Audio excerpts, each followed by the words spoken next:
ఒక జన్మంతా చెయ్యవలసిన సాధన ఒక్క శివరాత్రి నాడు చేస్తే చాలు. ఇక ఇంతకన్నా నువ్వు ఉపాసన చేయడానికి తేలికైనటువంటి రోజు రాదు. ఎందుకని? ఆయనే జ్ఞానజ్యోతిగా ఆవిర్భవించాడు. యావత్ బ్రహ్మాండం నిండిపోయేటటువంటి జ్యోతిర్లింగంగా వచ్చాడు.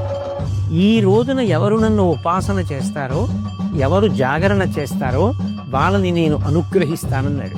84 లక్షల జీవరాశులలో దేశకాలములను తెలుసుకొని, ఆ తిథి యొక్క గొప్పతనాన్ని తెలుసుకుని ఉపాసన చెయ్యగలిగినటువంటి శక్తి ఎవరికి ఉంటుంది? ఒక్క మనుష్య ప్రాణికే ఉంటుంది. అందుకే జంతువునాం నరజన్మ దుర్లభం. అటువంటి నరజన్మ ఎత్తిన తరువాత మరి మహాశివరాత్రి లాంటి పర్వదినాన్ని విడిచిపెట్టేసుకుంటే దాని వలన ఎంత ఉపాసన కోల్పోయాం. అలాగే మహాశివరాత్రి ఒక సంవత్సరాన్నంతటినీ కూడా ఒక రోజుగా ప్రమాణంలో తీసుకుంటే అత్యంత పరిపుష్టమైన దైవానుగ్రహాన్ని వెదజల్లేటటువంటి కాలం.